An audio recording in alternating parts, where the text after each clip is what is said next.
Painting is poetry that is seen rather than felt, and poetry is painting that is felt rather than seen.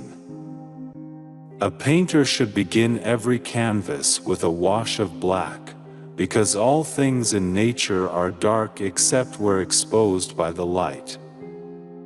Once you have tasted flight, you will forever walk the earth with your eyes turned skyward, for there you have been, and there you will always long to return. Study without desire spoils the memory, and it retains nothing that it takes in.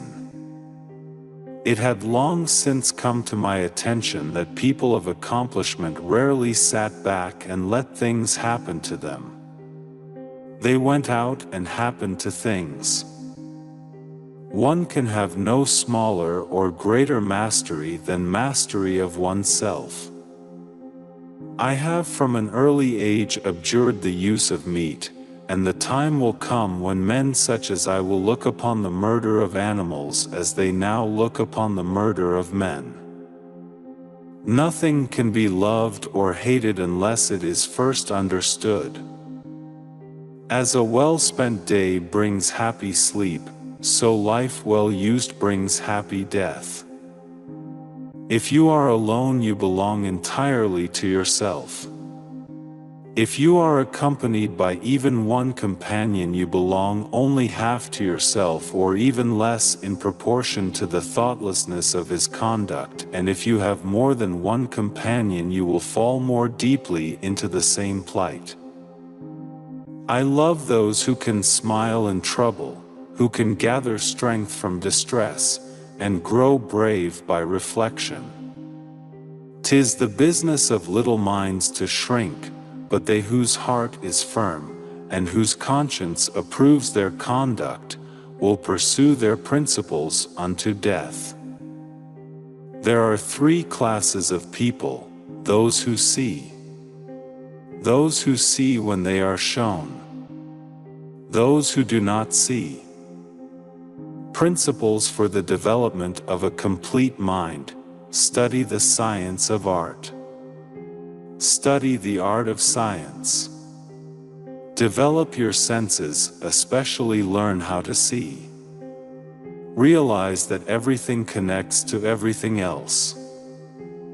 I have been impressed with the urgency of doing. Knowing is not enough, we must apply. Being willing is not enough, we must do. The function of muscle is to pull and not to push, except in the case of the genitals and the tongue. One has no right to love or hate anything if one has not acquired a thorough knowledge of its nature. Great love springs from great knowledge of the beloved object, and if you know it but little, you will be able to love it only a little or not at all. Every now and then go away, have a little relaxation, for when you come back to your work your judgment will be surer.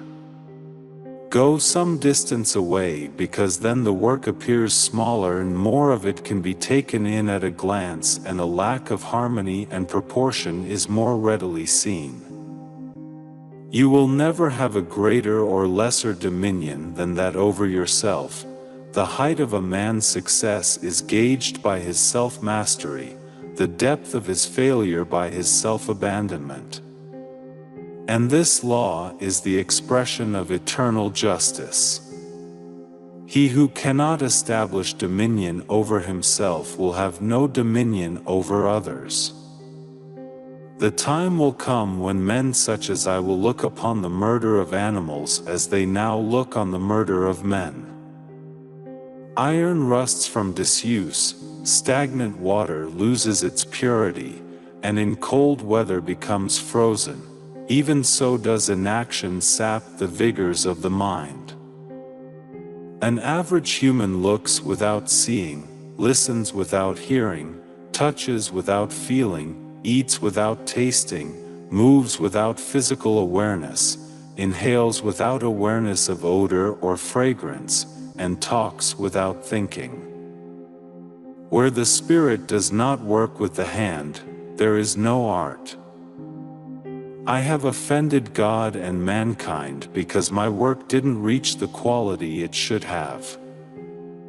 Patience serves as a protection against wrongs as clothes do against cold. For if you put on more clothes as the cold increases, it will have no power to hurt you. So in like manner you must grow in patience when you meet with great wrongs, and they will then be powerless to vex your mind. All sciences are vain and full of errors that are not born of experience, the mother of all knowledge. A poet knows he has achieved perfection not when there is nothing left to add, but when there is nothing left to take away. Learning is the only thing the mind never exhausts, never fears, and never regrets. He who loves practice without theory is like the sailor who boards ship without a rudder and compass and never knows where he may cast. Obstacles cannot crush me, every obstacle yields to stern resolve. In rivers, the water that you touch is the last of what has passed and the first of that which comes, so with present time. Art is the queen of all sciences, communicating knowledge to all the generations of the world.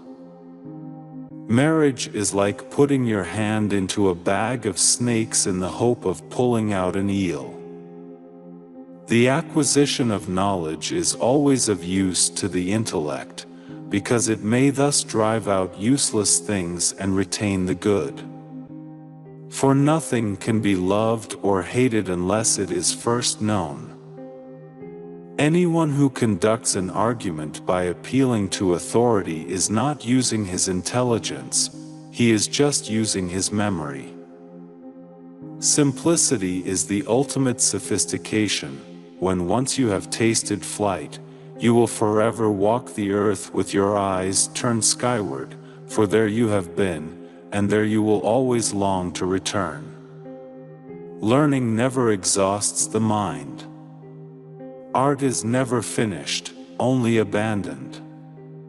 Painting is poetry that is seen rather than felt, and poetry is painting that is felt rather than seen. The human foot is a masterpiece of engineering and a work of art. It had long since come to my attention that people of accomplishment rarely sat back and let things happen to them. They went out and happened to things. I have been impressed with the urgency of doing. Knowing is not enough, we must apply. Being willing is not enough, we must do. As a well-spent day brings happy sleep, so a life well spent brings happy death. Water is the driving force of all nature.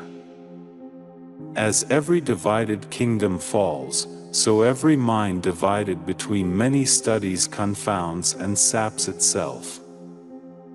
The painter will produce pictures of little merit if he takes the works of others as his standard. Truth at last cannot be hidden. Dissimulation is of no avail. Dissimulation is to no purpose before so great a judge. Falsehood puts on a mask. Nothing is hidden under the sun.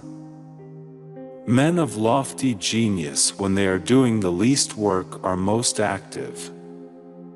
To develop a complete mind, study the science of art.